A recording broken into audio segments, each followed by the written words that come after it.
ಯಡಿಯೂರಪ್ಪನೂ ಹಿಂಸರಿತಾ ಇಲ್ಲ, ಇನ್ನೊಂದು ಕಡೆ ನಮ್ಮ ಈ ಯತ್ನಾಳ್ ಅವರು ಹಿಂಸರಿತಾ ಇಲ್ಲ. ಅವರು ತಮ್ಮ ಮಾತುಗಳನ್ನ ತಮ್ಮ ವಿಚಾರಗಳನ್ನ ಮೇಲೆ ಹೇಳ್ತಾರೆ ನಡೆದಿದ್ದಾರೆ.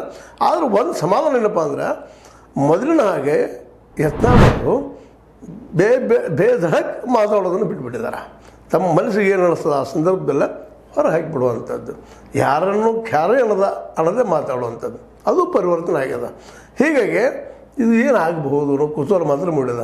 ಇದರಿಂದಾಗಿ ಇನ್ನಷ್ಟು ಯತ್ನಾಳ್ ಮೌನ ಆದಷ್ಟು ಏನು ಮಾಡಬಹುದು ಅನ್ನೋದು ಕುತೂಹಲ ಹೆಚ್ಚಾಗ್ಲಿಕ್ಕತ್ತದ್ರೆ. ಯಾಕಂದರೆ ಮಾತಾಡುವ ಮನುಷ್ಯ ತನ್ನೊಳಗೆ ಇದ್ದಿದ್ದ ಮಾತುಗಳನ್ನ ಸರ್ವ ಹೇಳಿಬಿಡ್ತಾನೆ, ಆದರೆ ಮೌನ ಇದ್ದಂಥ ಗೊತ್ತಾಗೋದು ಭಾಳ ಕಷ್ಟ ಆಗ್ತದೆ. ಅದಕ್ಕೆ ಮೌನಕ್ಕೆ ಜಾರಿದಾರ ಯತ್ನಾಳರು ಮತ್ತು ಅವ್ರ ಸಂಗಡಿಗರು ಏನು ಮಾಡಬಹುದು ಮುಂದಿಂದು ಅಂತೇಳಿ.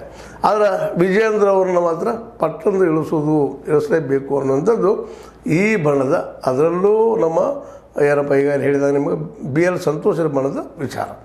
ಅದೇನೂ ಇರಲಿ, ಇದು ಏನಪ್ಪ ಅಂತಂದ್ರೆ ಇವತ್ತು BJP ನಡೆದಂಥ ಬೆಳವಣಿಗೆಗಳು.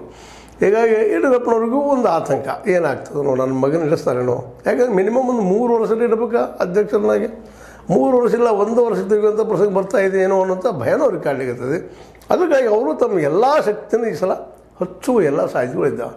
ಯಾಕಂದ್ರೆ ಅವ್ರಿಗೆ ಪಕ್ಕ ಗೊತ್ತದ ತಾನು ರಾಜಕೀಯದಿಂದ ಹೊರಗೆ ಹೋದ ಮೇಲೆ ಅಥವಾ ನನ್ನ ನಂತರದಲ್ಲೇ ಇಲ್ಲಿ ತಮ್ಮ ಮಕ್ಕಳಿಗೆ ಅವಕಾಶ ಇವರಿದ್ದಂಥ ಪ್ರೆಸೆಂಟ್ BJPಗರು ಅವಕಾಶ ಮಾಡಿ ಕೊಡೋದಿಲ್ಲ ಅನ್ನುವಂಥದ್ದು ಸ್ಪಷ್ಟದ. ಅದಕ್ಕಾಗಿ ಅವರು ಶತಾಯಗತ ಏನು ಬೇಕಾದ ಮಾತಾಡಲಿ ಯತ್ನಾಳ್. ಹೌದಪ್ಪ ತಮ್ಮ ಮಕ್ಕಳ ಬೆಳೆಸಿದ ಪರಿವಾರವಾದ ಐತಿ, ಕುಟುಂಬವಾದ ಐತಿ, ಏನು ಮಾತಾಡಲಿ, ಅದರ ಲಕ್ಷ್ಯ ಕೊಡೋದು. ಹೇಗಾದ್ರೂ ಶತಾಯಗತ ಮಾಡಿ ವಿಜಯೇಂದ್ರರವರನ್ನು ಈ ಅಧ್ಯಕ್ಷ ಸ್ಥಾನದಲ್ಲೇ ಮುಂದುವರಿಸೋದಕ್ಕಾಗಿ ಪ್ರಯತ್ನ ನಡೆಸಿದ್ದಾರೆ. ಹೀಗಾಗಿ ಚುನಾವಣೆ ಆಗಬಹುದಾ ಅಂತ ವಿಚಾರ ಮಾಡಿದಾಗ ಯಡಿಯೂರಪ್ಪನವ್ರು ಬಲ್ಲಂತಹ ಭಾಳಷ್ಟು ಜನ ಏನು ಹೇಳ್ತಾರಪ್ಪ ಅಂದರೆ ಸಾಧ್ಯ ಇಲ್ಲ, ವಿಜಯೇಂದ್ರವರು ಮುಂದುವರಿತಾರ ಅನ್ನುವಂಥದ್ದು. ಆದರೆ ಇದೇ ಕಾಲಕ್ಕೆ ಯತ್ನಾಳ್ ಬಲನೂ ಸುಮ್ಮನೆ ಕುಳಿತಿಲ್ಲ, ಅದು ತನ್ನ ಶಕ್ತಿಯನ್ನು ಬಲವರ್ಧನೆ ಮಾಡ್ತಾ ಇದೆ. ಅನೇಕ ಈ ಯಡಿಯೂರಪ್ಪರಿಂದ